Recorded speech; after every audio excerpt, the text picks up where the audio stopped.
Conferencia dictada en Tercera Cámara el día 20 de abril de 1977 por el venerable maestro Samael Aún Beor. Vamos a comenzar nuestra plática de esta noche. Espero que todos los hermanos pongan el máximo de atención.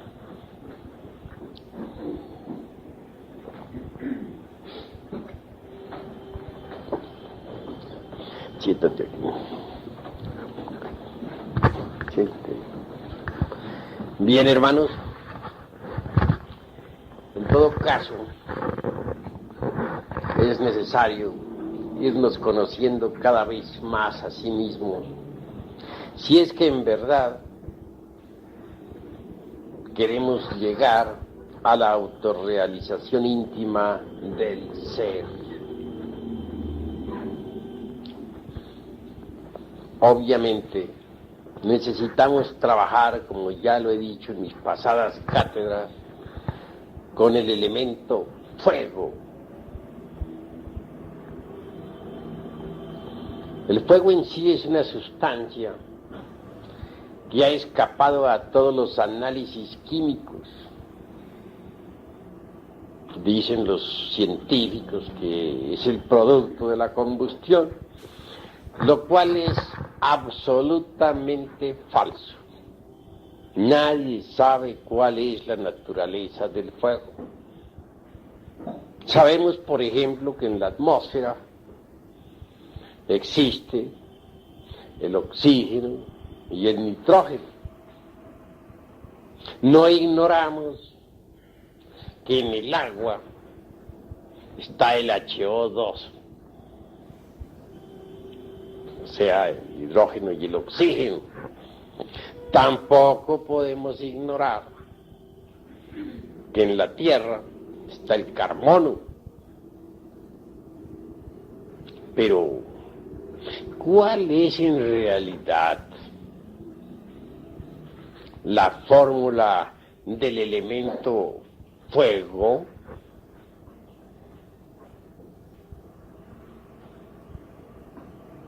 Cualquier hombre de ciencia nos hablaría del HO2, de dos átomos de oxígeno y que uno de hidrógeno, que para formar agua. Pero hagamos el ensayo con el HO2. Y tratemos de unir los átomos de oxígeno e hidrógeno, tal como está en la fórmula, en un laboratorio, a ver si es cierto que resulta agua. Obviamente que no. ¿Por qué? Porque falta algo. ¿Qué? El elemento fuego. Entonces la fórmula del HO2 está incompleta. Eso es obvio. Así que el fuego escapa a todo. Una simple llama de estas que tenemos ahí, una veladora,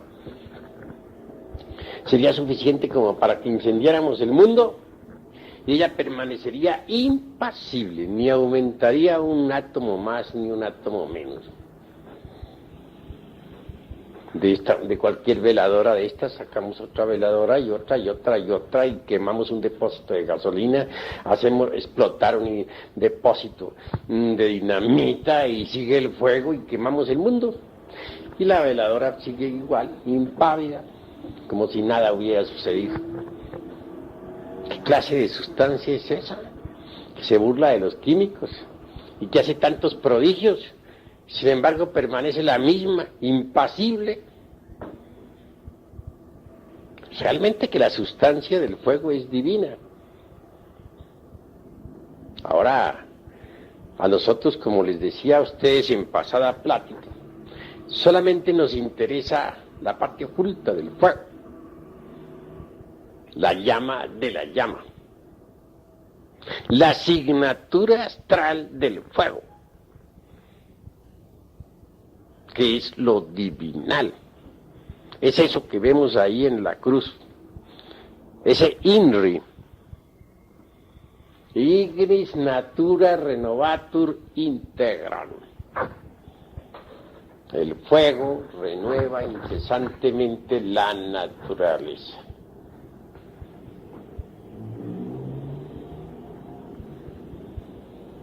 Así que la liberación del ser humano no es posible fuera del fuego.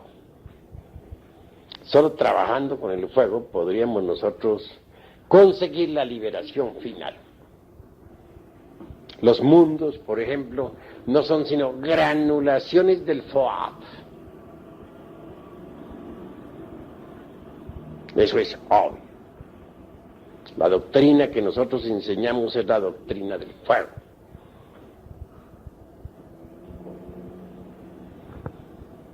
Los libros que hemos escrito han sido con carbones encendidos.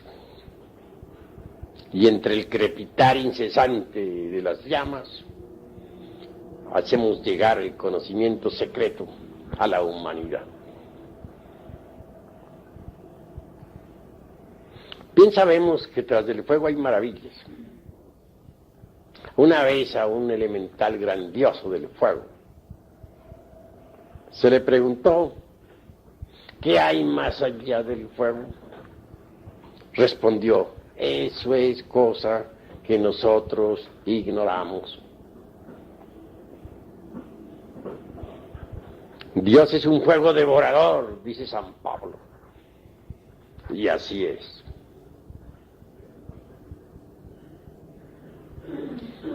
En pasadas pláticas dijimos que habían dos unos: el incognoscible a Elohim y el cognoscible Elohim. A Elohim es la seidad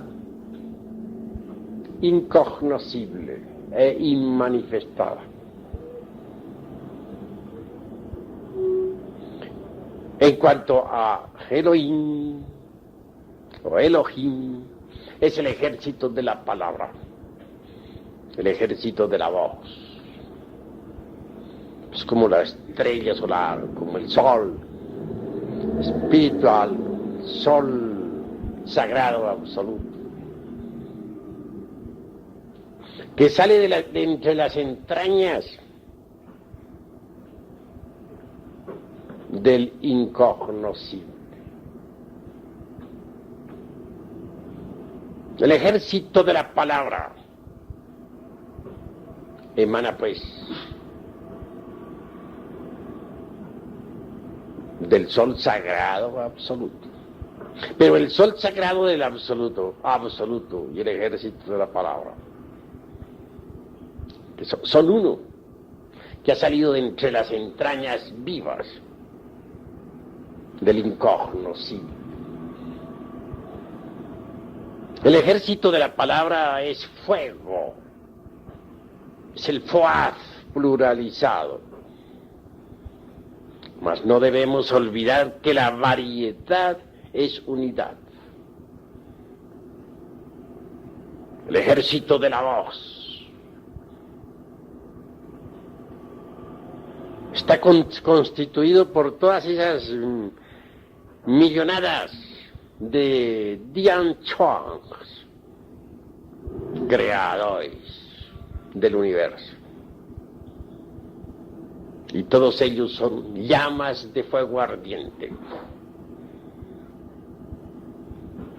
Pero vean ustedes qué grandioso es ese despliegue de Brahma, ese despliegue de la divinidad, ese despliegue del gran fuego universal.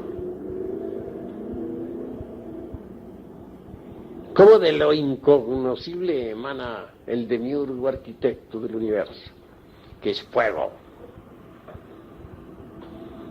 Ahora bien, todo ese ejército de la palabra, todo ese ejército de los Dian Chuangs, obviamente están numeralizados, clasificados en grupos, de acuerdo con las ideas cósmicas universales. Ellos son números vivientes, creando y volviendo nuevamente a crear.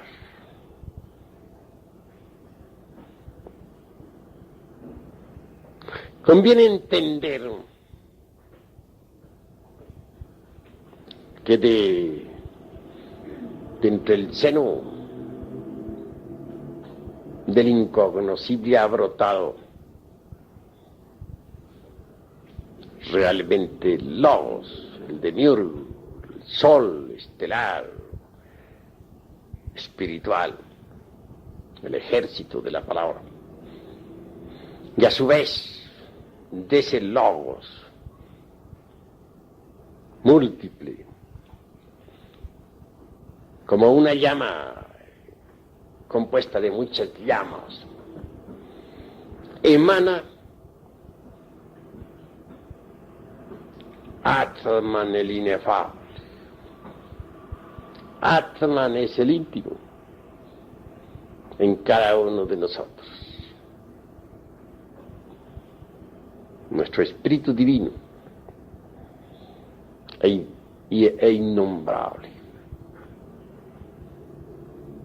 A su vez de Atman se desprende Buddhi. ¿Y quién es Buddhi? Buddhi es la conciencia superlativa del ser. Buddhi es Eros, es Foat, como mensajero de los dioses.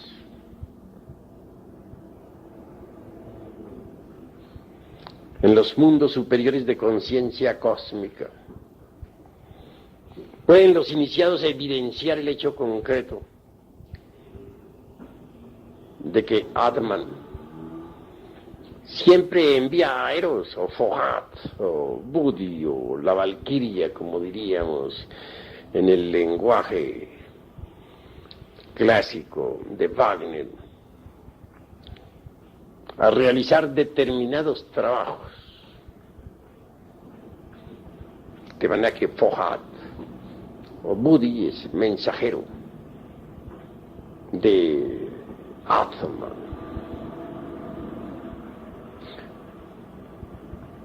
Uno realmente se llena de éxtasis al comprender lo que es la realidad de Eros.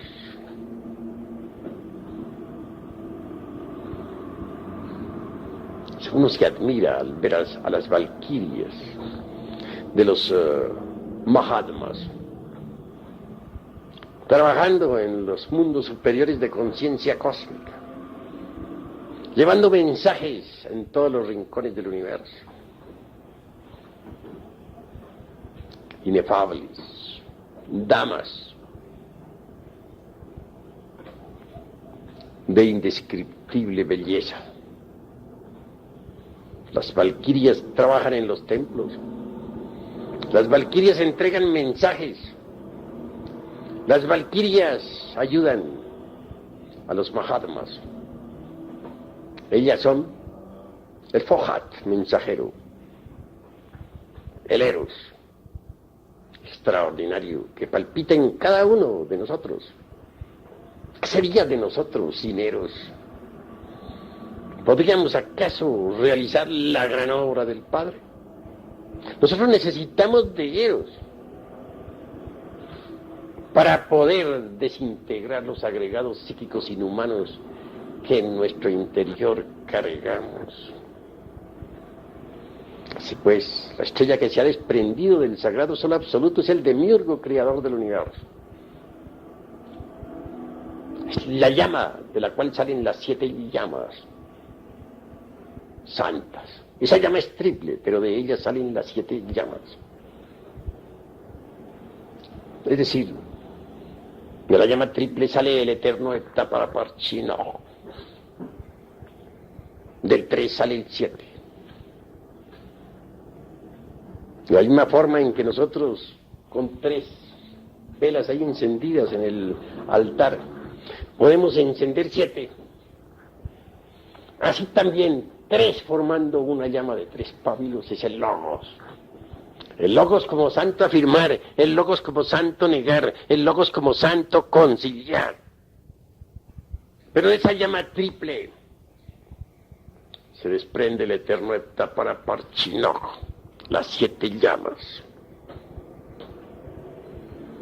Atman, Buddhi y Atman Buddhi forman la mónada divina interior de cada uno de nosotros.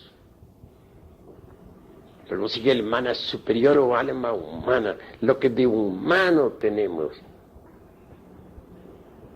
Después viene esa mente que tenemos para pensar, que desgraciadamente está enfrascada entre los múltiples agregados psíquicos que constituyen el mí mismo, el sí mismo, el yo mismo, motivo por el cual decimos que no tenemos una sola mente, sino muchas mentes.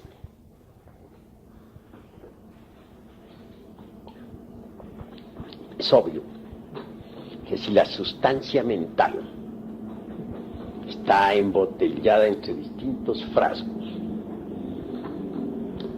si se encuentra dividida entre los mismos, si la sustancia de la mente está enfrascada entre muchos yoes, pues entonces ya no hay una sola mente, sino muchas mentes,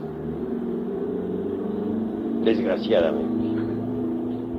Pero lo que se esconde tras de todas esas mentes, el radical es fuego, que sería en realidad de verdad el cuarto fuego, porque el quinto está detrás de todas esas emociones que cargamos, y en el iniciado auténtico detrás, en su cuerpo astral. La sexta llama está atrás del principio de la vida, es el prana, es el fuego, como prana o vida. Y el séptimo arde en la misma médula espinal de la Zeta Nostra.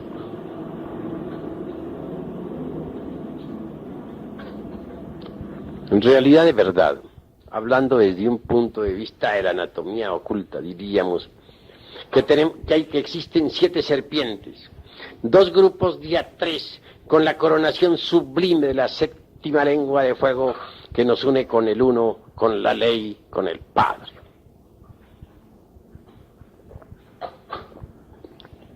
Si Atman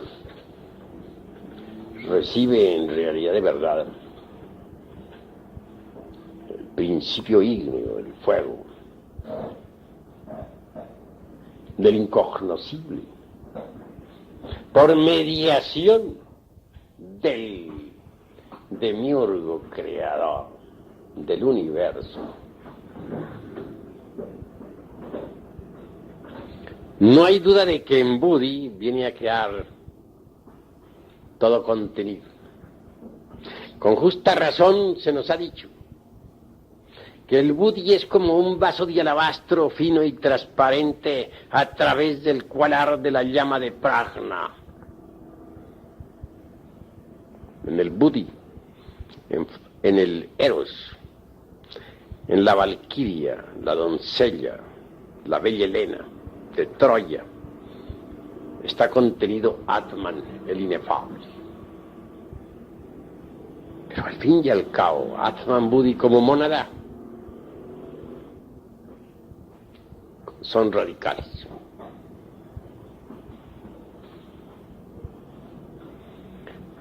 En una pasada cátedra dije que teníamos que trabajar con los 7 radicales.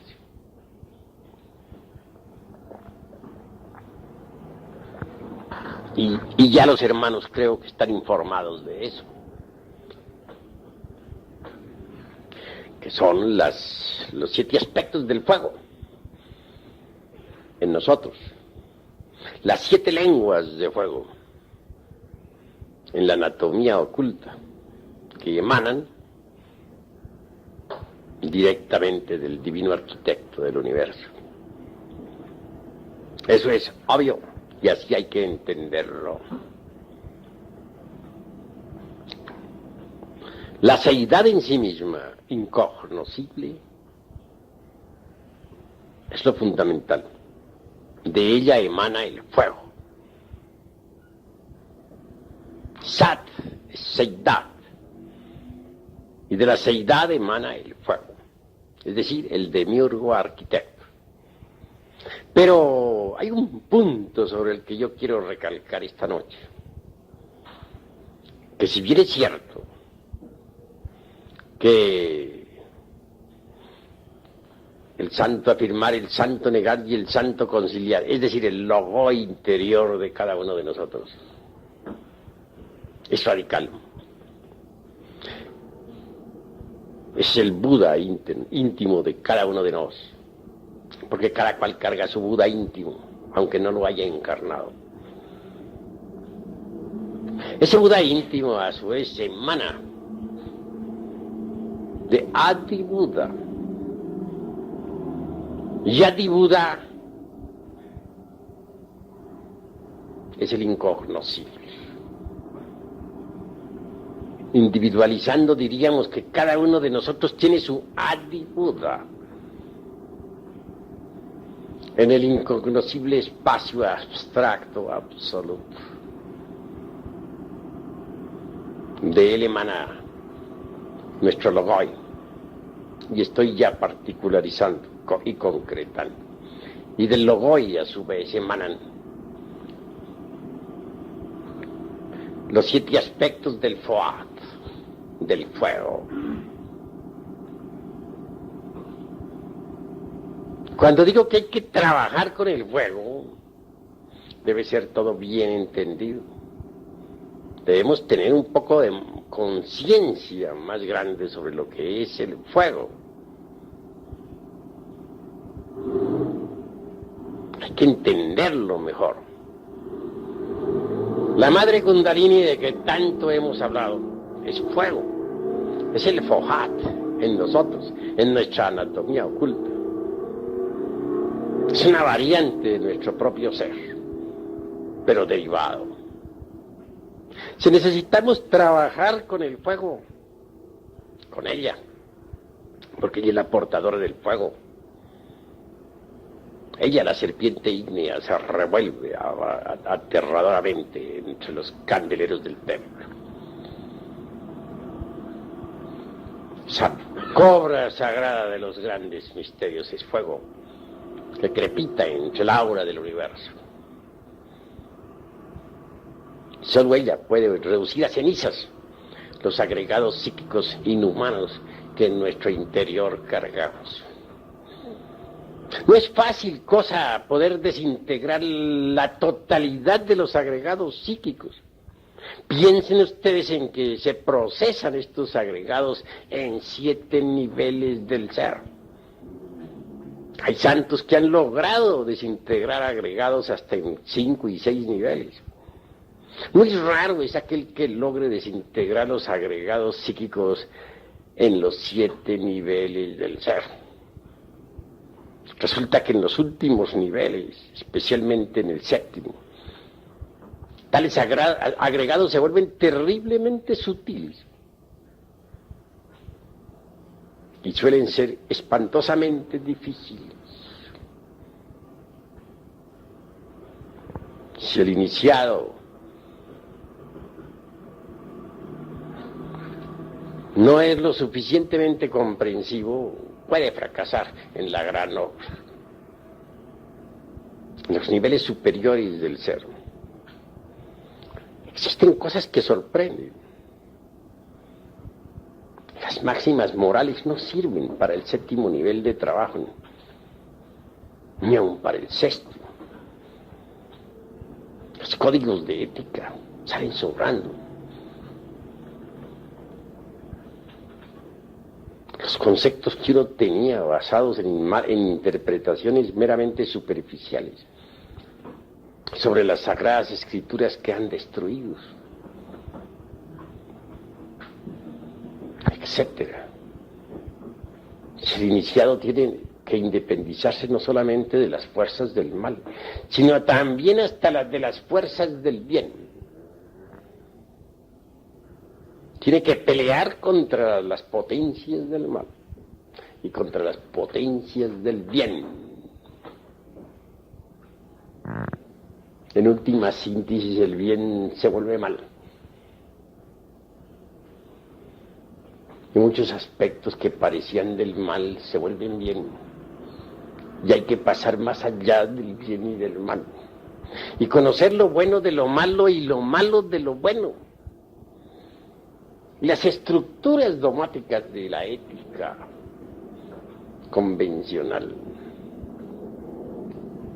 en el fondo solo servirían de escollo para el que marcha por la senda de la autorrealización.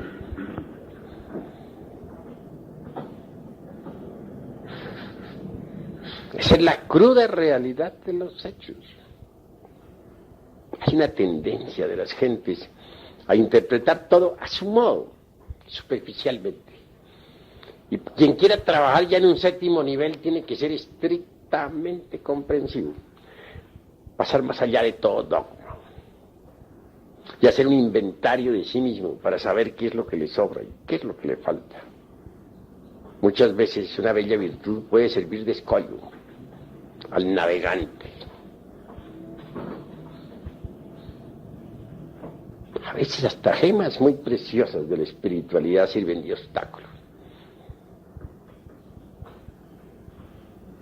Por eso es que es tan difícil poder desintegrar los agregados psíquicos en los 7 niveles del ser. Por eso.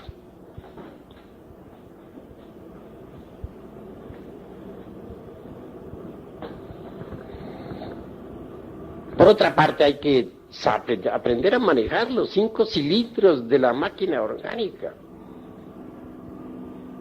Porque los agregados que tenemos están relacionados con los 5 cilindros de la máquina orgánica. ¿Cuáles son esos 5 cilindros? Centro intelectual, ¿dónde está? Ya sabemos que en el cerebro. Centro emocional, ¿dónde está? El corazón, plexo solar, sistema y centro del sistema nervioso gran simpático. Centro motor, ¿dónde está? Parte superior de la espina dorsal. Centro inferior instintivo, ¿dónde está? En la parte inferior de la espina dorsal. Y el centro sexual, en el sexo. Hay agregados psíquicos del centro intelectual, como los hay del emocional, como los hay del motor, como los hay del instintivo, como los hay del sexual. Eso es obvio.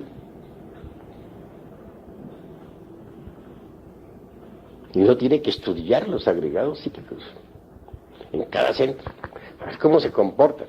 Es cuestión de autorreflexión y experiencia directa, observación psicológica, etcétera. En todo caso, no puede ser desintegrado un agregado sin ayuda de la Divina Madre Kundalini, la cobra de los grandes misterios. Y ella exige, para la desintegración de cualquier agregado psíquico, previa comprensión del defecto psicológico que queremos reducir a cenizas. Eso es obvio. Primero debemos descubrir el defecto y después trabajarlo. Necesitamos de la autorreflexión evidente del ser para llegar a la comprensión de fondo. Necesitamos de la meditación íntima, si es que queremos entender realmente tal o cual defecto. Pero una vez comprendido, hay que trabajarlo con la divina cobra sagrada de los grandes misterios. Solo así podríamos eliminarlo. Y repito, cualquier defecto está relacionado con algún centro de la máquina orgánica. Más con ayuda del fuego ese que viene desde el demiurgo creador del universo hasta la manifestación, a través de todos estos niveles del ser. Podemos reducir a cenizas cualquier elemento psíquico indeseable. No tienen que familiarizarse ustedes un poco más con el fuego. Aprender a sentir con el fuego, aprender a pensar con el fuego, adorar el fuego, como lo hacen los parsis. Tanto los cristianos cuando exclaman Dios es un fuego devorador, como los parsis que adoran el fuego, como los miembros de cualquier tribu maya o tolteca o zapoteca o inca que rinden tanto culto al fuego. En el fondo pertenecen al más puro paganismo y al más delicioso esoterismo crístico. Mis caros hermanos, de entre los centros que nosotros tenemos en nuestro organismo, no hay duda de que el más difícil de controlar es el centro emocional. Porque el intelectual, aunque cueste trabajo, al fin con ciertas disciplinas más o menos lo vamos controlando. El motor, que es el que produce los movimientos, que está situado en la parte superior de la espina dorsal, es controlable también. Uno puede controlar los movimientos de su cuerpo, caminar si quiere caminar, levantar un brazo si quiere levantarlo o no levantarlo, si no quiere levantarlo. Arrugar el entrecejo o no arrugarlo. Es decir, todas las actividades del centro motor están bajo la voluntad. Pero el centro emocional es terrible. Esa cuestión de las emociones negativas, del sentimiento y de los sentimentalismos, etcétera, se torna difícil de poder controlar. En el Indostán, por ejemplo, dicen, comparan el centro emocional a un elefante. Un elefante loco, por ejemplo, ¿qué hacen en el Indostán para controlarlo? Le colocan de lado y lado dos elefantes sanos, cuerdos. Se los amarran para que no se vayan. Y entonces esos dos cuerdos logran al fin enseñar al loco a ser cuerdo. Y al fin el elefante loco queda cuerdo. Es un sistema que usan los indostanes. Está bueno. El centro emocional es un elefante. El intelectual es otro elefante. Y el motor, otro elefante. El centro motor instintivo sexual. Estos dos elefantes, el intelectual y el motor, pueden controlar al elefante loco de las emociones. Si en un momento queremos estallar así de desesperación o de angustia, es decir, nos hemos identificado con alguna emoción negativa y estamos mal, ¿qué debemos hacer? Acostarnos en la cama, relajarnos y poner la mente en blanco. Al relajarnos estamos actuando con el centro motor. Puesto que nos relajamos todo el cuerpo, aflojamos los músculos, toda tensión en el organismo. Y al poner la mente en blanco, es decir, al llevar a la mente a la quietud y el silencio, ¿qué sucede? El centro emocional no le queda más remedio que calmarse un poco, serenarse, y al fin el centro intelectual y el centro motor vienen a dominar al emocional. Son los dos elefantes cuerdos que vienen a domar al elefante loco.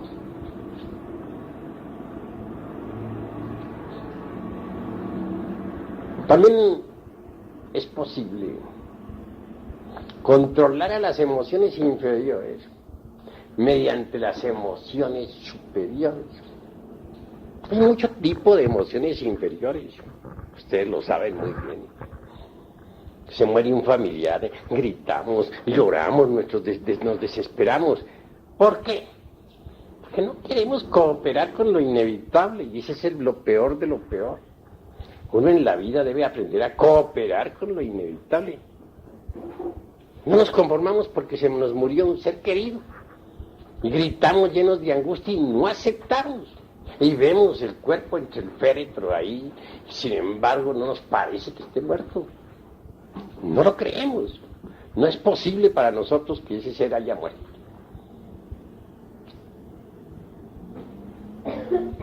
Y entregamos a la angustia y a la desolación. Es terrible. ¿Cómo podríamos dominar ese estado?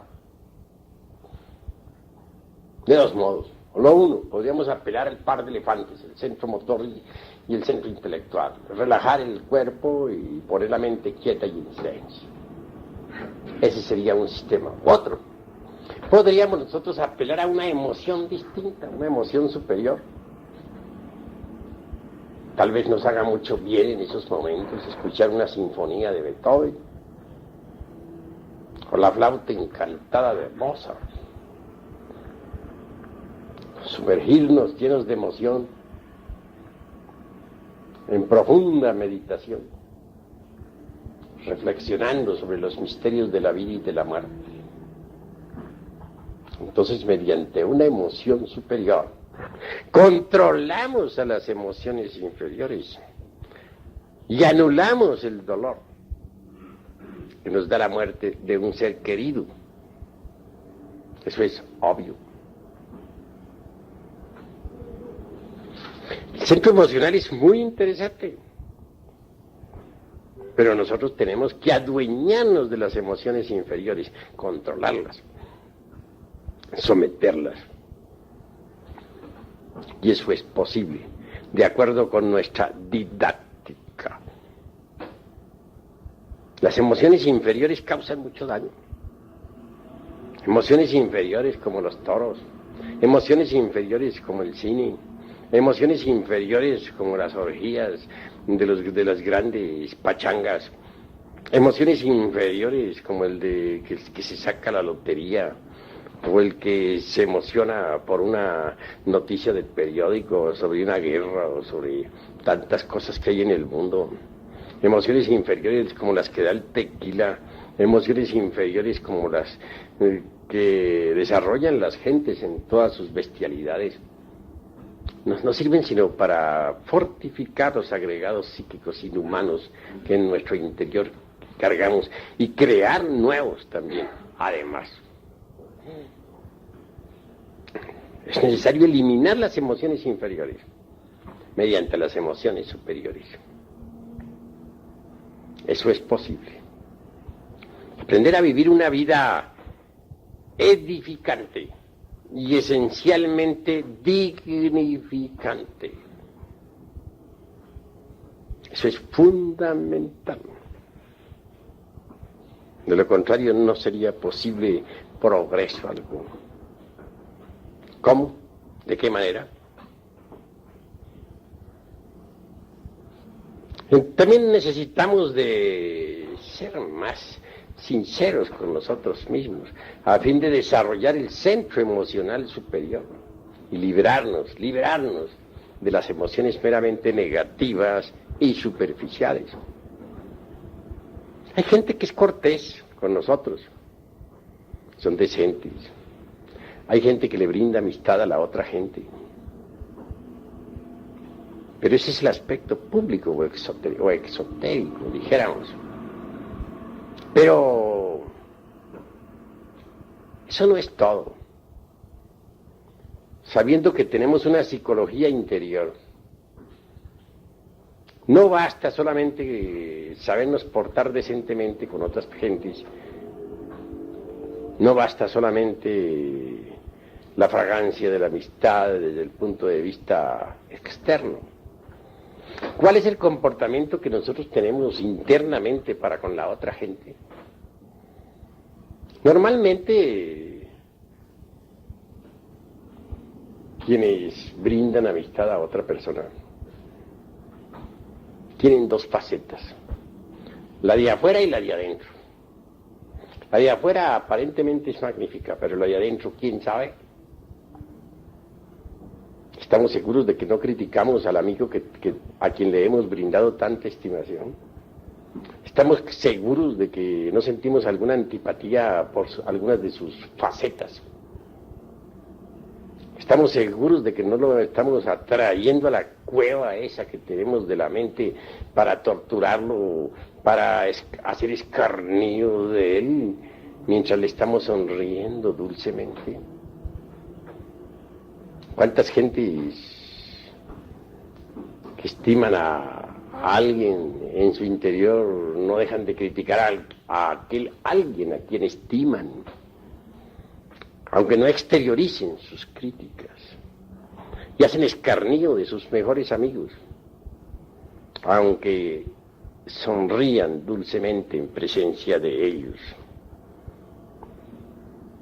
Realmente debemos ser más completos, más íntegros.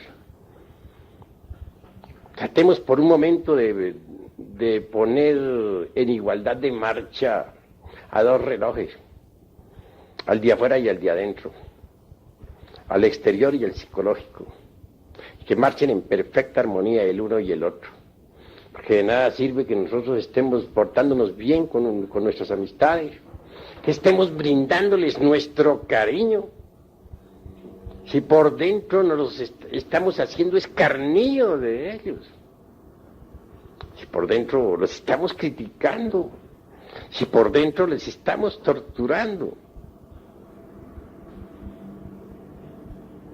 Es mejor que los dos relojes, el exterior y el interior, marchen al unísono, segundo a segundo, de instante en instante. Debemos ser más completos, más íntegros. Dejar a la crítica mordaz, psicológica, interior, a gentes que estimamos. ¿Cómo es posible esa contradicción, que estimemos a una persona y por dentro le estemos criticando? Estemos hasta hablando bien de esa persona a quien estimamos, pero por dentro nos la estamos tragando viva.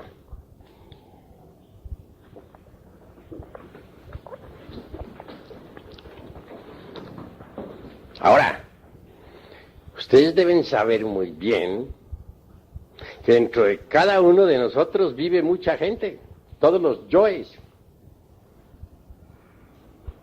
Cuando uno agarra un yo de esos y lo estudia con el sentido de la autoobservación psicológica, puede evidenciar que tiene los centros intelectual, el centro emocional, el centro motor instintivo sexual, es decir, que posee los tres cerebros. Cualquier yo tiene mente embotellada, tiene voluntad embotellada, es una persona completa.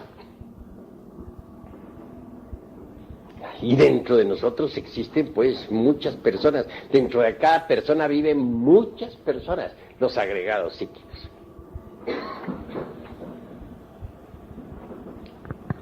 Así, cualquier amistad que tengamos nosotros merece que sea debidamente, dijéramos, tratada. ¿Tienen ustedes un amigo, por ejemplo? Hay cosas del amigo que les gustan a ustedes y hay cosas que les disgustan a ustedes. Ustedes son amigos de algún yo de su amigo, o de unos cuantos yoes de su amigo. Pero hay otros yoes de su amigo que les molesta a ustedes, que les causa antipatía. Porque tenemos que tener en cuenta que dentro de cada persona se manifiestan muchas personas.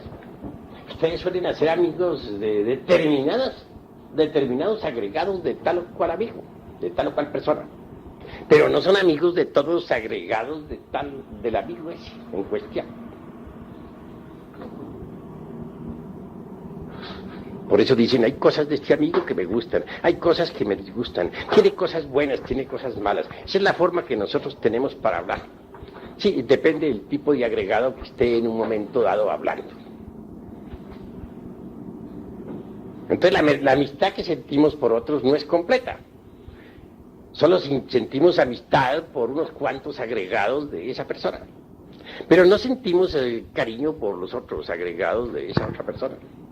Puede que a esa persona a quien es física, físico-psicológica, a la cual estimamos, puede que tenga agregados psicológicos que no estimamos. En determinadas horas dicha persona nos cae pesada, precisamente porque se están expresando otros agregados con los cuales no tenemos amistad.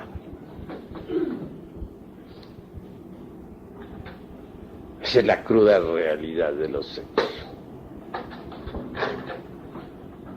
Si tuviéramos un yo permanente, diríamos, soy amigo de fulano de tal, en forma total, completa.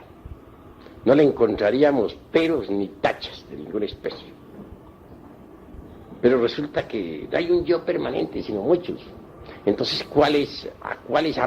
cuál agregado de esos, o a cuál yo de esos, del sujeto XX es que nosotros estimamos?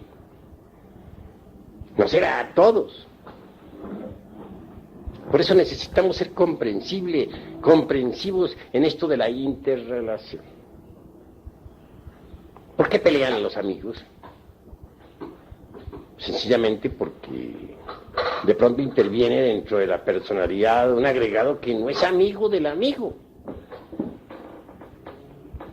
Entonces viene la discordia. Pero si luego ese agregado se retira e interviene otro que sí es amigo del amigo, hacen las paces. ¿Qué fatuos son entonces las amistades? No son completas. Y no son completas porque no son comprensivas. No entienden esto de la pluralidad del yo. Si no, serían completas. Sabrían disculpar los defectos del amigo y no riñirían con él. Falta ese conocimiento para que nosotros no riñamos con nuestros amigos, hacernos más conscientes de eso. Así mejoramos nosotros la interrelación, la convivencia. Existen simpatías que podríamos decir son mecánicas y antipatías mecánicas. Ni una ni otra sirven porque son mecánicas. A veces decimos fulano de tal me cae gordo. ¿Pero qué es lo que nos cae gordo de fulano de tal? Un agregado psíquico que posiblemente no es amigo de nosotros. Eso es todo. Nosotros no debemos tratar, pues, de hacer una simpatía a la fuerza con alguien que antipatizamos, sino ante todo descubrir cuál es la causa de la antipatía. Cuando descubrimos a base de reflexiones que esa antipatía es mecánica, la antipatía desaparece entonces por sí misma y queda la simpatía. Pues, ¿cómo podríamos o qué base podría servirnos para llegar a la conclusión de que una antipatía es mecánica? Yo digo que sencillamente comprender la pluralidad del yo. Es indubitable que dentro de toda persona viven muchas personas. Hay veces que en determinada gente, por ejemplo, en determinados sujetos se expresa algunos agregados que no nos gustan. Esto es mecánico. Reflexionemos en que dentro de esa persona que nos cae gorda, también hay agregados que pueden simpatizar con nosotros y ser serviciales y amigos. Que no todos los agregados que se manifiestan en un sujeto XX son desagradables para nosotros. Pueden manifestarse en un XX fulano que no nos gusta, agregados que sí nos gustan. Si reflexionamos en eso, comprendemos este punto de vista de la pluralidad del yo. Desaparece la mecanicidad, la mecánica antipatía, que es tan perjudicial porque desarrolla cada vez más y más los elementos psíquicos inhumanos que están relacionados con el centro emocional negativo. Cuanto más vayamos nosotros eliminando los agregados del centro emocional negativo, más y más se irá desarrollando en nosotros el centro emocional superior. Pero digo que el centro emocional superior es grandioso, es más poderoso que el intelecto. Con el centro emocional superior podemos nosotros comprender la naturaleza del fuego. Los libros sagrados están escritos con carbones encendidos, es decir, con fuego. El lenguaje de la Biblia, por ejemplo, es parabólico. Es el lenguaje del centro emocional superior. Las experiencias místicas e incorpóreas obviamente son parabólicas y solamente se pueden entender con el centro emocional superior. Los misterios de la vida y de la muerte son perfectamente cognoscibles mediante el centro emocional superior. Eso es obvio. Les he dicho a ustedes que la mónada de nosotros es lo más importante. Que cuanto más vayamos eliminando los elementos psíquicos inferiores, más y más iremos recibiendo las radiaciones de la mónada. Esta mónada es Atman Buddhi. Atman es el inefable. Él recibe la fuerza que viene del demiurgo creador. El demiurgo a su vez la recibe de Adi Buddha, la seidad incognoscible. Atman, como desdoblamiento del divino arquitecto del universo, es inefable. Es lo que se llamaría el Paramatman o el Chivatadva.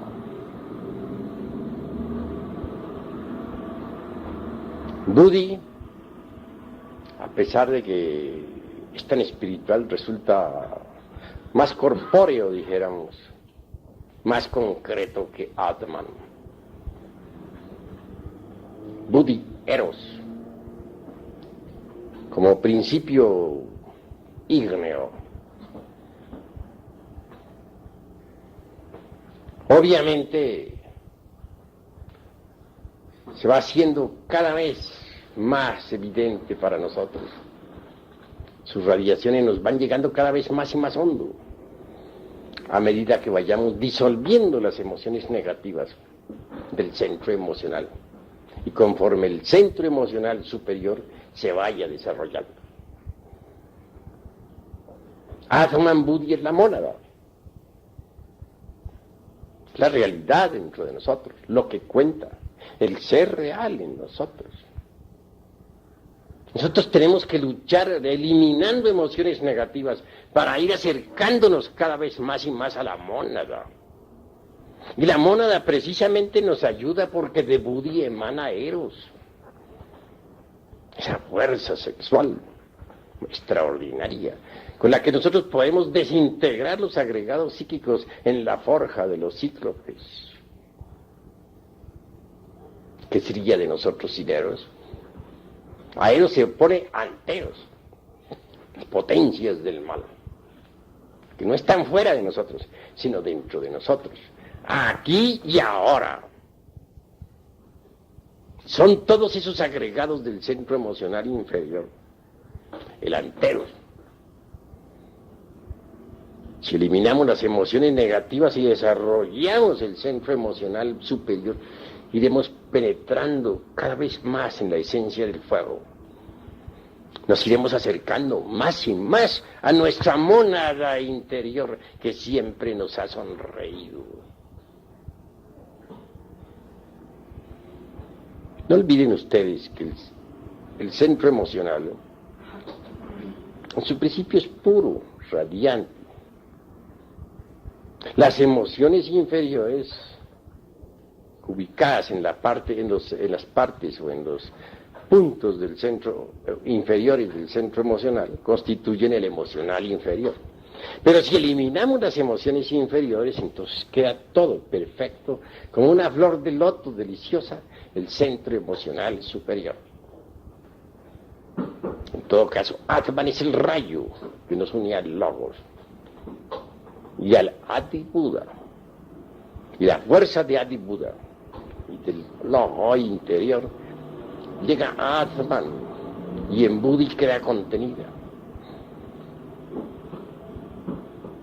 Pero el acercamiento a Buddhi es imposible mientras nosotros tengamos emociones negativas. En otros términos, el acercamiento a la mónada se hace difícil si continuamos con las emociones inferiores. No debemos aceptar emociones inferiores dentro de nosotros. Debemos cultivar las emociones superiores, la música. Debemos escuchar a Beethoven, debemos escuchar a Mozart, a Liszt, a Tchaikovsky. Debemos aprender a pintar, pero que los cuadros que pintemos no sean infrahumanos.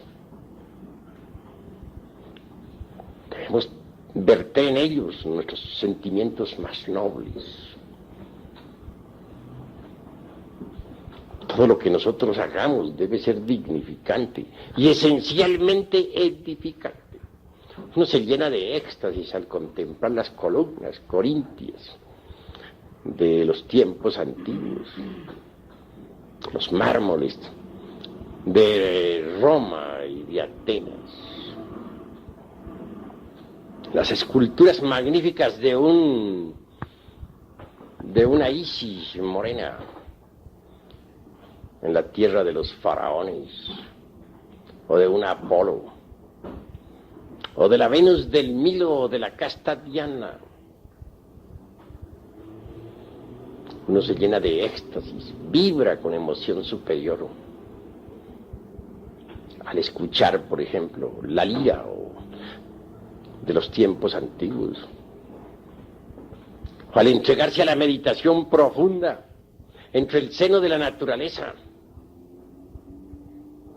o al pasearse por las ruinas de la antigua Roma, o al caminar por las orillas del Ganges, o al caer de rodillas ante el Gurú entre las nieves perpetuas de los Himalayas.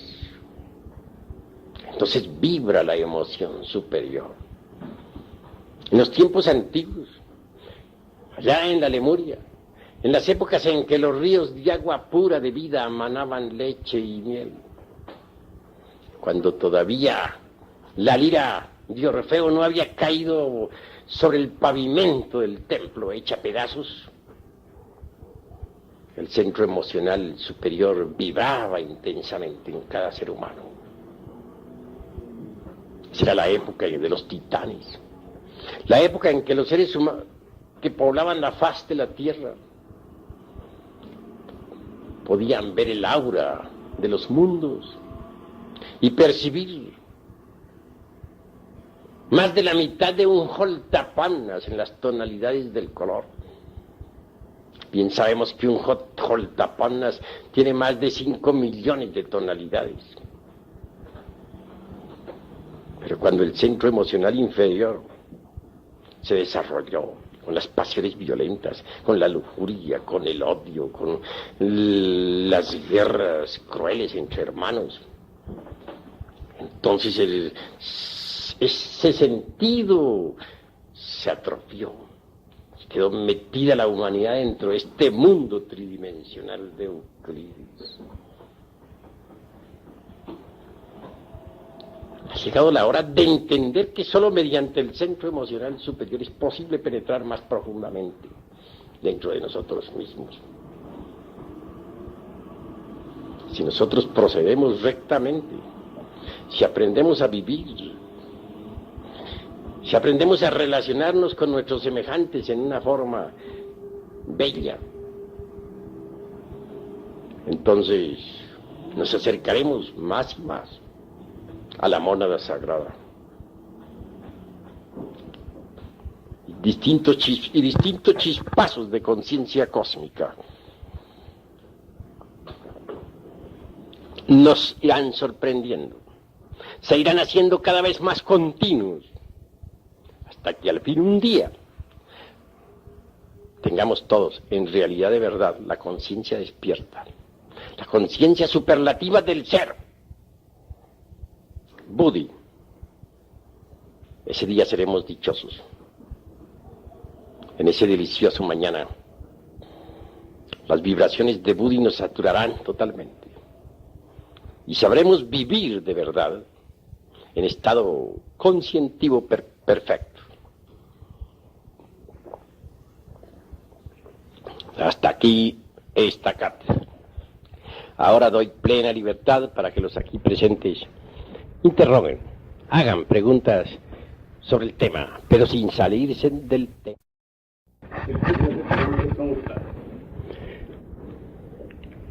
Ya ves tú cuán fácil es tergiversar la enseñanza. Tú lo haces con el corazón sencillo y sincero, pero después que tú digas eso, otro fulano la tergiversa un poquito más.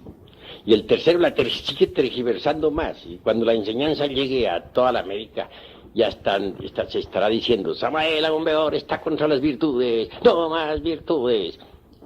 Así se tergiversa la enseñanza. Y así se ha tergiversado la enseñanza de todos los hermanos mayores que han ayudado a la humanidad. ¿Qué quedó del budismo? ¿Me puedes decir tú? Gautama Sakyamuni habló contra el abominable órgano Kundartiguador. Toda su doctrina fue contra las malas consecuencias de ese abominable órgano. Hoy tenemos un evangelio budista deformado completamente. Ya nada, casi nada queda del budismo antiguo. Todo ha sido deformado. No estoy pronunciándome contra las virtudes, aclaro. Debemos pensar correctamente. El agua es útil, es magnífica, es buena en el lavamanos, es buena su recipiente, en el baño. Pero ¿qué dirían ustedes del agua metida en la sala, inundando las recámaras? Ya cambiaría todo, ¿verdad? Sería mala. El fuego está bueno en la cocina. También está magnífico ahí en las veladoras. Pero si el fuego en este momento estuviera quemando esta casa y llegaran los bomberos, ¿qué diríamos? Sería una calamidad, ¿verdad? Así toda virtud es buena en su lugar, pero fuera de su lugar es mala. Un misionero, como ustedes, está bien que dé las enseñanzas, que las divulgue por todas partes. Pero ¿qué tal que ustedes, en vez de divulgar las enseñanzas, entre las distintas gentes, por ahí en las calles, o en los lumiciales, o en las casas de familia, se fueran a los prostíbulos a divulgarla? ¿Estaría correcto eso? Sería malo, ¿verdad?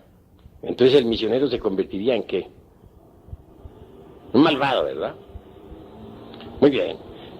Pero no quiere decir que el misionero sea un malvado. Todo depende del uso que haga de sus virtudes. El dinero en sí mismo no es bueno ni es malo. Todo depende del uso que se haga de él. Si se emplea para el bien, es bueno. Si se emplea para el mal, es malo. Lo mismo son las virtudes. Son preciosas, son gemas inefables. Es claro que cada defecto psicológico eliminado deja el puesto libre para la cristalización de una virtud. Pero las virtudes fuera de su lugar son malas. Con ellas se puede hacer mucho daño también. No solamente a los demás. Uno puede dañarse a sí mismo con sus propias virtudes si no las sabe manejar. Quiero que entiendan esto los hermanos con una claridad perfecta. ¿Qué dirían ustedes, por ejemplo, de la violencia? ¿Será buena la violencia o no? ¿Qué me responden? ¿Cuál sería la respuesta?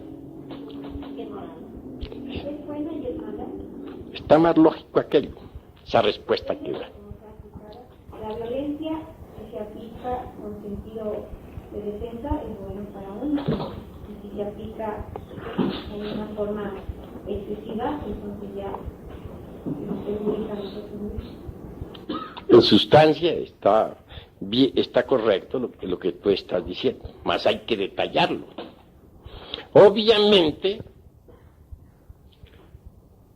la violencia conduce y no es aconsejable. Pero, tengamos esto. Un hombre tiene su esposa y tiene sus hijos. Vive en su casa. Tiene hijas también, ya grandes, señoritas. De pronto un grupo de bandidos resuelve asaltar la casa para violar a su esposa y violar a sus hijas y todo. Incendiar la casa y robar. Pero allí hay un hombre, el marido. Él siente cuando los bandidos penetran en la casa, es consciente de eso. Pero en vez de empuñar un arma para la defensa de su hogar, bendice a los bandidos, porque está en el camino, está en la senda. Que Dios os bendiga, hermanos de mi alma. No cometáis ese crimen tan horrible de violar a mi mujer mientras se la están violando, de violar a mis hijas mientras se la están violando, de robar mis dineros mientras están atrapando los últimos, de incendiar mi casa mientras ya le están metiendo fuego. No hagáis eso, hermanitos, porque tendréis mucho karma por pagar. Sin embargo, yo estoy dispuesto a bendecirlos a todos ustedes. Bueno, supongamos que salga vivo de esa contienda porque los bandidos se compadezcan de él. Bueno, ¿cómo quedaría ese hombre ante las autoridades y ante la divinidad? Las autoridades creo que lo juzgarían por cómplice del delito. Hay un delito, eso está ya visto en el Código Penal. Ese hombre merece la cárcel, ¿verdad? Por cobarde y porque se ha convertido en cómplice del delito. Es obvio, que merece la cárcel. Se ha convertido en cómplice, es un cobarde. Entonces, ¿cuál es el deber de ese hombre ahí? Está en la senda, es iniciado, quiere ser Mahatma y no sé qué más. ¿Cuál es su deber? Pues morir en el campo de batalla, defender su familia como de lugar, morir peleando, pero morir, si le tocó morir, cumpliendo con su deber de hombre. Ese es su deber. ¿O qué diríamos, por ejemplo, de un militar? Y aquí tenemos a nuestro hermano, teniente coronel Moisés Rodríguez Tapias. ¿Qué diríamos, por ejemplo, qué diría nuestro hermano que es militar? Que de pronto la patria está amenazada, vienen los gringos a invadirnos, a saquear, violar, incendiar, robar, y el ejército dice, no, ya no peleamos más, Dios bendiga a todos estos invasores, si queman, allá será su karma, que Dios los bendiga, nosotros no peleamos, se cruzan de brazos a dar bendiciones y a orar por los bandiditos que están atacando. ¿Qué se diría de un ejército así? ¿Cómo? Alta traición. Eso es obvio. Alta traición. Condenable no solamente por los jueces de la tierra, sino por la divinidad. ¿Cuál es entonces el deber del ejército en ese momento? Defender. Hay que usar las armas. De manera que las armas en sí mismas no son ni buenas ni malas, todo depende del uso que se haga de ellas. Si se emplean para el bien son buenas, pero si se emplean para el mal son malas. Todo depende. Así pues, esto de las virtudes es algo que hay que reflexionar muchísimo, porque con las virtudes también no solamente se puede dañar a otros, sino dañarse a sí mismo. A ver, va a preguntar algo el hermano. Yo no he entendido en el Ramayana por qué Krishna incita a Arjuna a que pelee contra sus parientes. No he sabido interpretar eso. Que dice que no importa que los maten, ¿no? Que al cabo la resiste, ¿se acuerdan? Eso no lo he entendido. Bueno, que viva Krishna y con sus ánimos que le da a Arjona y que vive esa pelea contra los parientes, maravilloso. Yo mismo estoy de acuerdo, vamos a pelear contra todos los parientes, desenvainemos la espada y vamos contra todos. ¿Sabes tú cuáles son esos parientes? Pues son todos los agregados psíquicos que en nuestro interior cargamos. Contra ellos hay que pelear y muy duro aunque nos duela. Son nuestros parientes, pero hay que darle chicharrón. Y ni modo. A ver, hable pues. ¿Qué interpretación se le puede dar? ¿Cómo? ¿Qué interpretación podemos dar a la argumento evangélica de que se dan en una mejilla con la otra? Eso sí. Yo les aseguro que si alguien viene y me suena, pero yo le pongo la otra para que me suene más duro. No hay problema. Pero si tengo un grupo de niños aquí juntos, o si estoy de guardián aquí del templo, estoy ocupando, por ejemplo, el puesto del hermano, y en ese momento llegan un grupo de bandidos a darle chicharrón a ustedes, yo ahí me la juego. Para eso está la espada, y si me salen adelante, bueno, yo muero en el campo de batalla. ¿Cuál es el deber de un guardián del templo? Dime a ver. Respuesta. Aún con la vida de las personas que están guardiadas. Correcto. Tú en este momento eres guardián del templo. Si en este momento alguien viene a atacarnos, vienen las multitudes, viene el vandalaje a atacar a estos hermanos, tú tienes que perder tu vida ahí si hay necesidad. Porque ese es el guardián del templo. De manera que entonces, una cosa es una cosa y otra cosa es otra cosa. Una cosa es que nosotros bendigamos a nuestros enemigos, que devolvamos bien por mal, que pongamos la mejilla derecha para que nos suenen más duro. Y otra cosa es cumplir con nuestro deber cuando llega la hora de cumplir, de defender, saber defender a los que están a nuestro cargo.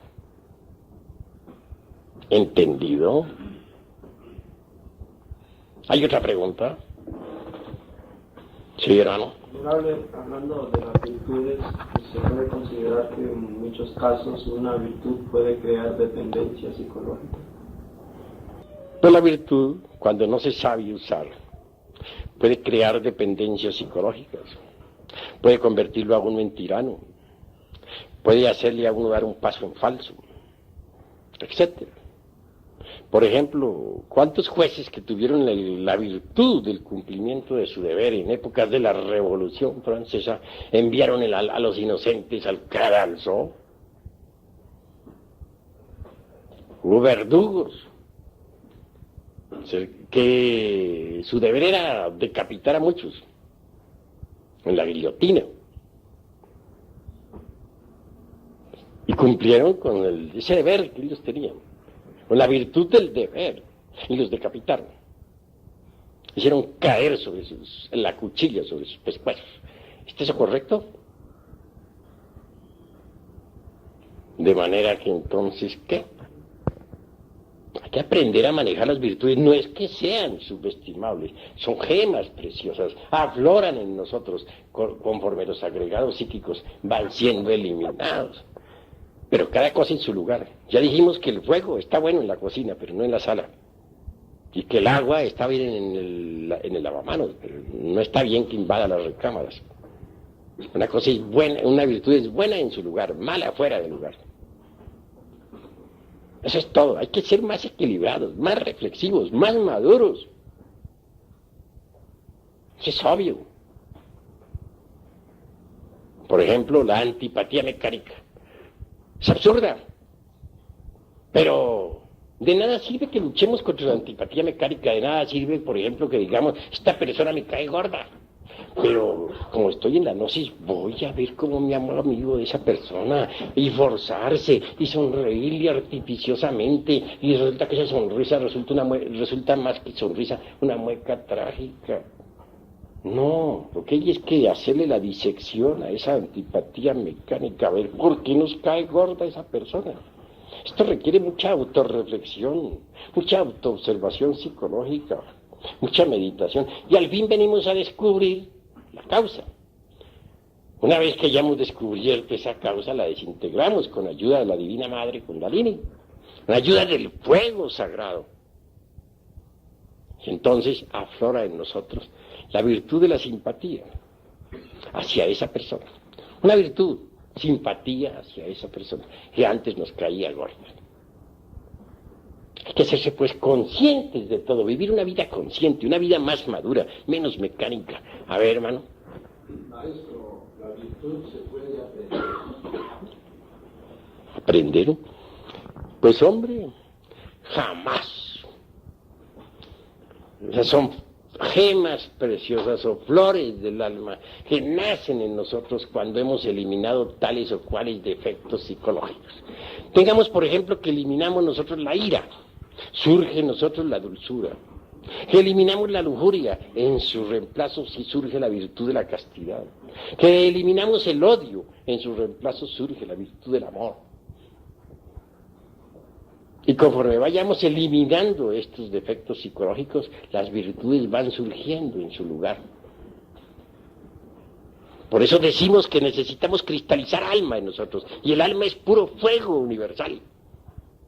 Es fuego. Ese fuego divino, ese fuego inefable debe ir cristalizando poco a poco en nosotros. Pero no podríamos hacer cristalizar el alma en nosotros si no eliminamos los defectos de tipo psicológico. A medida que vayamos eliminando cada agregado psíquico, en su reemplazo irá cristalizando ya una virtud, ya un poder, ya una ley, etcétera. Eso se llama cristalizar alma. Y al fin, cuando todos los agregados psíquicos estén eliminados, solo quedará en nosotros el alma. Hasta el mismo cuerpo se volverá alma. ¿Qué es el cuerpo de un mutante? Es un cuerpo ya convertido en alma. Pero para cristalizar el alma en nosotros, que es puro fuego vivo, se necesita forzosamente eliminar los agregados psíquicos. Y esto solamente es posible pasando por grandes crisis emocionales. Porque esto no es cuestión meramente intelectual, no, hay que pasar, para eliminar un agregado psíquico, tiene uno que pasar por terribles arrepentimientos, llorar, desesperarse, darse contra el suelo y hasta azotarse si hay necesidad. Hay que sufrir muchísimo, arrepentirse, pasar por terribles, repito, amarguras. Si uno no pasa por esas crisis emocionales, pues no desintegra lo que debe desintegrar y no cristaliza las virtudes. Y no cristaliza el alma. Pero cuando uno logra cristalizar alma y se convierte todo en alma, entonces resplandece gloriosamente. Es una llama más de la gran hoguera, ardiendo entre la aura magnífica del universo. Así nos enseña la doctrina del fuego. Y así debemos nosotros comprenderlo. ¿Alguna otra pregunta? Eros es el fuego, y la Madre Divina el fuego también en nosotros. ¿Cómo se hace para que Eros nos asista para llegar a lo máximo de ese fuego en nosotros, que no se nos escape como agua? ¿Qué qué? Que no se nos escape. Es que Eros es fuego, el fuego sexual, que emana de la mónada. La mónada a su vez la recibe del logos. Ese fuego erótico surge concretamente desde la Valquiria, desde Buddhi, en la manifestación. No se escapa cuando no se derrama el vaso hermético, cuando el vaso que contiene el aceite permanece incólume. Pero si se derrama el vaso de Hermes, ese fuego erótico se escapa, se pierde, y entonces ¿con qué vamos a trabajar? Nosotros necesitamos del poder de la mónada, si es que queremos lograr eliminar los agregados psíquicos. Así se debe entender, así se debe comprender. ¿Hay algo más que preguntar? Sí. ¿Hasta dónde ese fuego se debe agitar? ¿Se debe qué? ¿O hasta dónde se debe trabajar con ese fuego? Debe ser de forma también técnica, ¿O se puede llegar a calentarse el fuego? El fuego se manifiesta o se debe usar, para ser más claro, durante todo el trabajo esotérico de forma perfecta, rítmica, porque hay tiempos de plus y hay tiempos de minus, hay tiempos de mahambantaras particulares y tiempos de mahapralayas particulares, tiempos de actividad y tiempos de reposo. A cada época de actividad debe sucederse una pausa magnética creadora. Que todo existe el biorritmo. A ver, hermano. Maestro, volviendo a lo de las crisis emocionales que usted mencionaba, ¿sería congruente que una persona que esté interesada realmente en realizar la gran obra pidiera a su ser lo hiciese pasar por esa crisis emocional? El ser es el ser y tiene muchas partes. ¿A cuál parte del ser te estás refiriendo? Por lo menos hasta el entrenador psicológico, a la nubis particular. Cada parte del ser merece ser reflexionada, porque sabemos muy bien que de la llama única emanan las 7 llamas, y las 7 se multiplican por 7, y esas 7, y a su vez sigue así por otras 7, etcétera, etcétera, etcétera. De manera que, obviamente, uno solo hace una parte. Las otras partes del ser tienen que trabajar también. Eso es obvio. Cada llama está obligada a trabajar. Pero, obviamente, es la Madre Divina Kundalini, la esposa de Shiva, la obligada realmente a realizar el máximo del trabajo. Y en cuanto a las crisis emocionales, es cuestión del centro emocional superior. Es cuestión de comprensión. Cuando uno comprende lo absurdo que ha sido, cuando uno se da cuenta de que uno no es más que una piltrafa humana que no vale nada, entonces surge el arrepentimiento por todos los delitos cometidos. Y de ello deviene la crisis emocional natural, no fingida, sino sentida de verdad. Eso es todo. Cuando se dice que el agua es el habitáculo del fuego, ¿se está diciendo de que el fuego proviene del agua o es el fuego el primer elemento que le da vida a los demás elementos? El agua puedes tú analizarla. Encuentra la fórmula HO2. Pero esa H2 sin FOHAT quedaría incompleta. Hay que añadirle a la fórmula el FOHAT. De manera que entonces no podría existir el agua sin el elemento fuego, que es lo primordial, es lo fundamental. Cuando el fuego condensa, primero lo hace en aire, después en agua y por último en tierra. Tú puedes conocer los elementos químicos del agua, la CO2. Puedes conocer los elementos químicos de la tierra y saber lo importante que es el carbono. Puedes conocer los elementos químicos del aire y saber lo que es el nitrógeno y el oxígeno. Pero ¿cuáles son los elementos químicos del fuego? ¿Quién ha analizado esa sustancia? ¿Cuál es su fórmula? Hasta ahora es desconocida. ¿Por qué? Porque la expresión viva de la seidad es la reflexión del logos en el universo. De manera que del fuego sale todo. Y si no trabajamos con el fuego, desintegrando nuestros defectos psicológicos, marcharemos por el camino del error. Maestro, Lucifer, pues dice, el dador de luz, ¿no? ¿Qué relación tiene Lucifer en la Madre Divina de nosotros y en el trabajo en la planta? Pues Lucifer es el fuego, es el FOHAT, es el azufre de los alquimistas medievales. Obviamente es la reflexión del Christus cósmico o del Vishnu en nosotros y dentro de nosotros. Indubitablemente él desciende hasta las profundidades de sí mismo, de nosotros mismos. En cuestiones de esoterismo crístico decimos que es el diablo cuando todavía nosotros no hemos eliminado los agregados, porque en él se refleja entonces todos nuestros defectos. Pero si nosotros desintegramos nuestros agregados psíquicos, Él resplandece. Y se integrará con nosotros para transformarnos transformarnos y convertirnos en mutantes. ¿Qué es un mutante? Es un hombre integrado con Lucifer. Eso es un mutante. Lucifer nos da todos los poderes, nos da el elixir de larga vida, nos da el poder sobre los elementos del fuego, de los aires, de las aguas y de la tierra. Pero para que Lucifer resplandezca en nosotros, se integre con nosotros, necesita primero ser blanqueado. Por eso dicen los alquimistas medievales: quema tus libros y blanquea el latón. Hay que blanquear el latón. Necesitamos blanquear al diablo. Cada uno de ustedes tiene al diablo negro como el carbón. Horrible. Necesitan blanquearlo.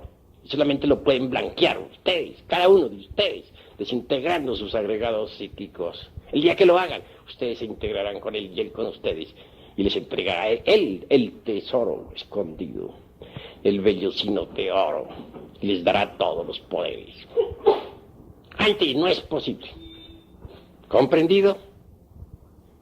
¿Alguna otra palabra? Cuando el arrepentimiento no surge debido a la multiplicidad del ego, tomar una determinación respecto a uno mismo que aparentemente puede ser mala, puede servirnos de base para comprender aquello de que hay obstáculos. Bueno, habla más claro, que no te estoy entendiendo. Barájamela más despacio, más claro, más despacio y más fuertemente. Cuando el arrepentimiento no surge mal, cualquier determinación que nosotros tomemos debido a la multiplicidad del ego para, digamos, para castigarnos como lo hacía San Antonio y San Francisco, es que aparentemente podría ser una maldad, nos puede ayudar en el camino de la autorrealización para eliminar determinados agregados psíquicos. Bueno, en esto no hay dogmas. Lo que hay son inventarios, sumas y restas, multiplicaciones y divisiones. Hay que saber qué es lo que nos sobra y qué es lo que nos falta, sin dogmas. En primer lugar, lo que se necesita es saber si no surge el arrepentimiento en nosotros. Si verdad no surge es porque somos perversos. Porque cuando surge en nosotros es porque todavía no hay perversidad. Pero si no surge, somos demasiado malvados, demasiado perversos. Y, obviamente, mis queridos amigos, ¿qué hay en el arrepentimiento? Algunos lo traducen en una forma y otros en otra forma. Hay quienes dicen que es cambiar la forma de pensar y citan términos griegos y etcétera, etcétera, etcétera, y otras tantas hierbas. Perdónenseme la franqueza, pero no estoy de acuerdo con esas concepciones. Cuando uno en realidad de verdad se enfrenta a su propia mónada divina, que emana del sagrado sol absoluto, y mira hacia abajo lo que tiene en el fondo y se da cuenta de todas sus barbaridades, hay arrepentimiento. Trabaja con arrepentimiento, pasa por las emociones, y pasa por las crisis emocionales. Pero cuando uno se ha alejado tanto del sagrado sol absoluto, que ya las emanaciones, las ondulaciones cósmicas del sagrado sol absoluto no le llegan, porque está demasiado desviado, alejado, caído en la magia negra, es un caso perdido. En ese caso es un malvado. Y ese malvado tendrá que castigarse mucho a sí mismo. Necesitará pasar por horribles penitencias, obviamente. Necesitará ser muy sincero consigo mismo, demasiado sincero, a fin de que pueda en verdad desintegrar los agregados psíquicos inhumanos que en su interior carga. Pero ante todo, si no le ha llegado el arrepentimiento es porque es un malvado, perverso. Ha llegado a la perversidad, porque una cosa es la maldad y otra la perversidad. El perverso ya no tiene remordimiento ni arrepentimientos. Es un caso perdido. Ya no lo tocan las ondulaciones cósmicas del sagrado sol absoluto. Por eso no siente ni remordimiento ni arrepentimiento. Se vuelve cínico y se convierte en habitante del reino mineral sumergido. Ingresa en el mundo de 96 leyes. Eso es todo. Pero, ¿cómo hacer en ese caso para lograr que el que no tiene arrepentimiento se arrepienta? Repito, necesitará apelar a mucha fuerza de reflexión para analizar sus defectos psicológicos y hasta hacer ciertas penitencias rigurosas y disciplinarse, etc. Bueno, he dicho. ¿Alguna otra palabra? ¿Alguna otra pregunta? Quería hacer la pregunta de Lucifer. Quería saber esto, he tenido esta inquietud. Uno encuentra que, según nos dice que en promedio tenemos un 3% de conciencia libre, ¿no? En promedio. Eso podría decirse que hay una parte de nuestro Lucifer que no está negro. Entonces, si vemos, pongamos como al Fausto en esto, ¿y cómo llama a su Lucifer? Su himno de amor. No hay una fórmula exacta para uno trabajar con él o para uno invocarlo y que siga viviendo. Bueno, eso que detrás de esa pregunta hay un resorte de curiosidad. En el fondo hay un resorte de curiosidad. ¿Te gustaría trabajar con él? Sencillamente porque se ha oído hablar tanto de él. Habla Goethe, habla el doctor Fausto, encantador y mago. Se citen tantos textos que bien vale la pena intentar alguna amistad con él.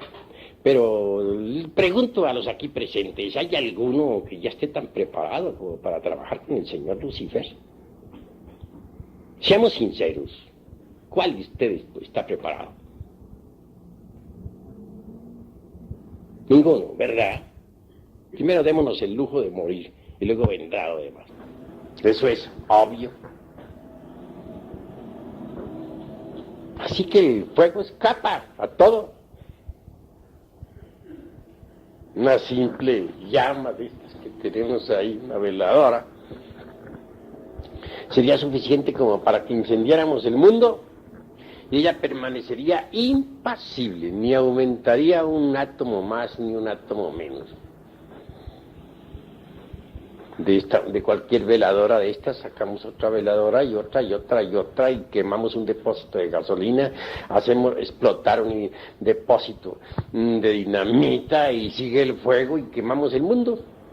Y la veladora sigue igual, impávida, como si nada hubiera sucedido. ¿Qué clase de sustancia es esa? Que se burla de los químicos y que hace tantos prodigios. Sin embargo, permanece la misma, impasible. Realmente que la sustancia del fuego es divina. Ahora, a nosotros, como les decía a ustedes en pasada plática, solamente nos interesa la parte oculta del fuego, la llama de la llama, la asignatura astral del fuego, que es lo divinal. Es eso que vemos ahí en la cruz, ese INRI, Ignis Natura Renovatur Integral. El fuego renueva incesantemente la naturaleza.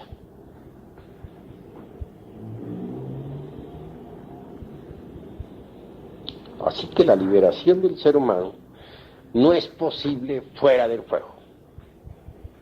Solo trabajando con el fuego podríamos nosotros conseguir la liberación final. Los mundos, por ejemplo, no son sino granulaciones del Foab. Eso es obvio. La doctrina que nosotros enseñamos es la doctrina del fuego.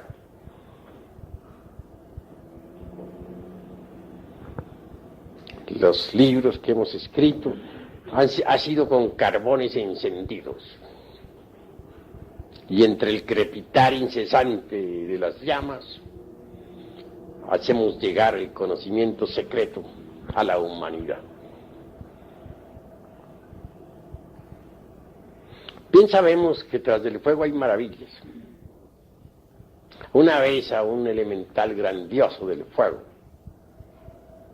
se le preguntó, ¿qué hay más allá del fuego? Respondió, eso es cosa que nosotros ignoramos. Dios es un fuego devorador, dice San Pablo. Y así es.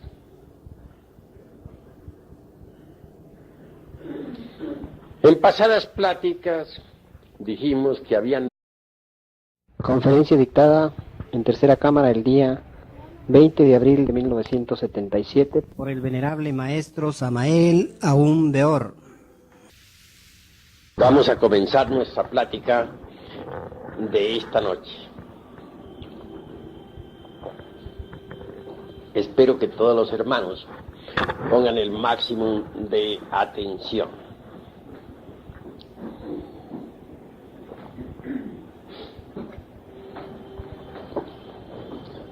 Siéntate aquí. Siéntate. Bien, hermanos. En todo caso, es necesario irnos conociendo cada vez más a sí mismos, si es que en verdad queremos llegar a la autorrealización íntima del ser. Obviamente, necesitamos trabajar, como ya lo he dicho en mis pasadas cátedras, con el elemento fuego. El fuego en sí es una sustancia que ha escapado a todos los análisis químicos. Dicen los científicos que es el producto de la combustión, lo cual es absolutamente falso. Nadie sabe cuál es la naturaleza del fuego. Sabemos, por ejemplo, que en la atmósfera existe el oxígeno y el nitrógeno. No ignoramos que en el agua está el HO2, o sea, el hidrógeno y el oxígeno. Tampoco podemos ignorar que en la Tierra está el carbono.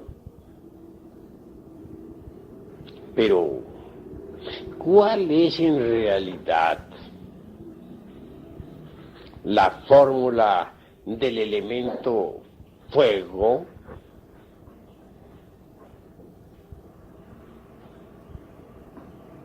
Cualquier hombre de ciencia nos hablaría del HO2, de dos átomos de oxígeno y que uno de hidrógeno, que para formar agua. Pero hagamos el ensayo con el HO2. Y tratemos de unir los átomos de oxígeno e hidrógeno, tal como está en la fórmula, en un laboratorio, a ver si es cierto que resulta agua. Obviamente que no. ¿Por qué? Porque falta algo. ¿Qué? El elemento fuego. Entonces la fórmula del HO2 está incompleta. Y en cada uno de nosotros, ¿qué sería de nosotros sin Eros? ¿Podríamos acaso realizar la gran obra del Padre? Nosotros necesitamos de Eros para poder desintegrar los agregados psíquicos inhumanos que en nuestro interior cargamos. Así pues, la estrella que se ha desprendido del sagrado sol absoluto es el demiurgo creador del universo. Es la llama de la cual salen las 7 llamas santas. Esa llama es triple, pero de ella salen las 7 llamas. Es decir, de la llama triple sale el eterno Hetaparaparchino. Del 3 sale el 7. De la misma forma en que nosotros, con 3 velas ahí encendidas en el altar, podemos encender 7. Así también 3 formando una llama de 3 pábilos es el Logos. El Logos como santo afirmar, el Logos como santo negar, el Logos como santo conciliar. Pero de esa llama triple se desprende el eterno Hetaparaparchino, las 7 llamas. Atman, Buddhi y Atman Buddhi forman la mónada divina interior de cada uno de nosotros. Luego sigue el mana superior o alma humana, lo que de humano tenemos. Después viene esa mente que tenemos para pensar, que desgraciadamente está enfrascada entre los múltiples agregados psíquicos que constituyen el mí mismo, el sí mismo, el yo mismo, motivo por el cual decimos que no tenemos una sola mente, sino muchas mentes.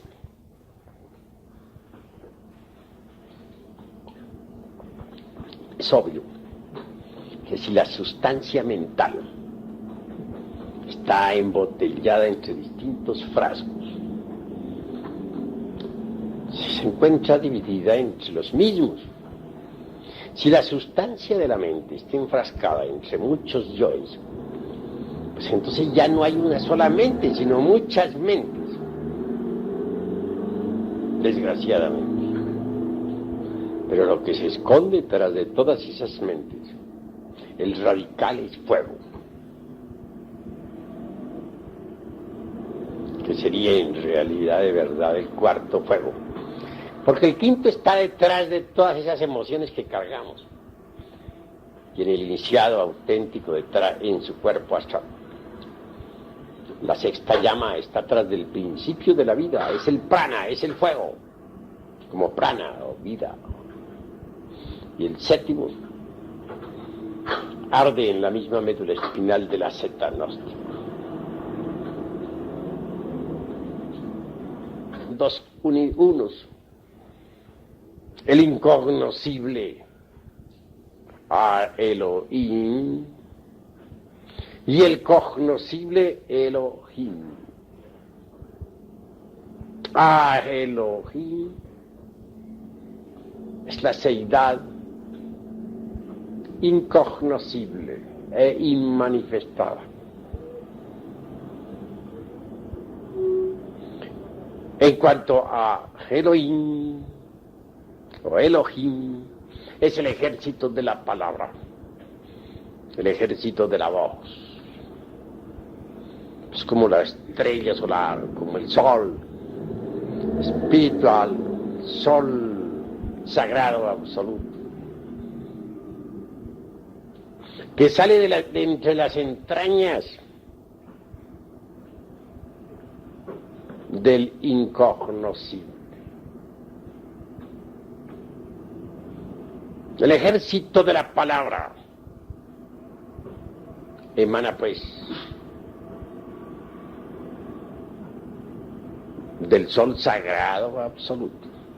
Pero el sol sagrado del absoluto y el ejército de la palabra que son uno, que ha salido de entre las entrañas vivas del incognoscible. El ejército de la palabra es fuego, es el foaz pluralizado. Mas no debemos olvidar que la variedad es unidad. El ejército de la voz está constituido por todas esas millonadas de Dian Chuangs, creadores del universo. Y todos ellos son llamas de fuego ardiente. Pero vean ustedes qué grandioso es ese despliegue de Brahma, ese despliegue de la divinidad, ese despliegue del gran fuego universal. ¿Cómo de lo incognoscible emana el demiurgo arquitecto del universo, que es fuego? Ahora bien, todo ese ejército de la palabra, todo ese ejército de los Dian Chuangs, obviamente están numeralizados clasificados en grupos, de acuerdo con las ideas cósmicas universales. Ellos son números vivientes, creando y volviendo nuevamente a crear.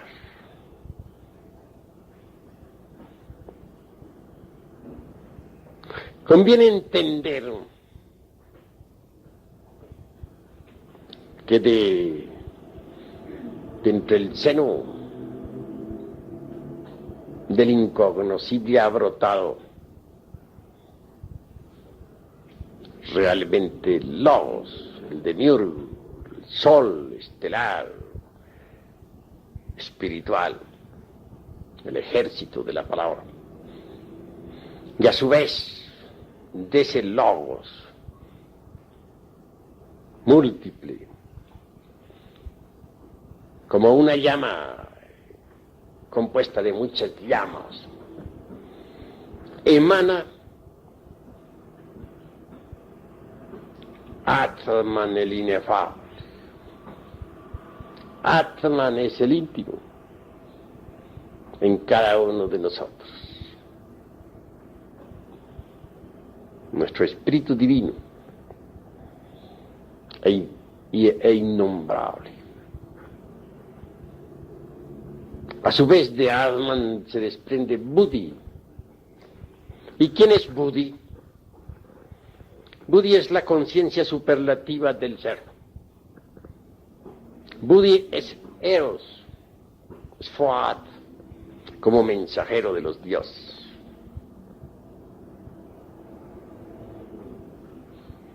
En los mundos superiores de conciencia cósmica, pueden los iniciados evidenciar el hecho concreto de que Atman siempre envía a Eros, o Fohat, o Buddhi, o la Valquiria, como diríamos en el lenguaje clásico de Wagner, a realizar determinados trabajos. De manera que Fohat o Buddhi es mensajero de Atman. Uno realmente se llena de éxtasis al comprender lo que es la realidad de Eros.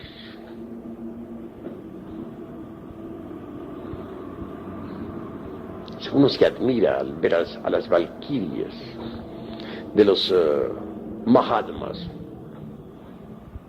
trabajando en los mundos superiores de conciencia cósmica, llevando mensajes en todos los rincones del universo, inefables, damas de indescriptible belleza. Las valquirias trabajan en los templos. Las valquirias entregan mensajes. Las valquirias ayudan a los Mahatmas. Ellas son el Fohat, mensajero, el Eros, extraordinario que palpita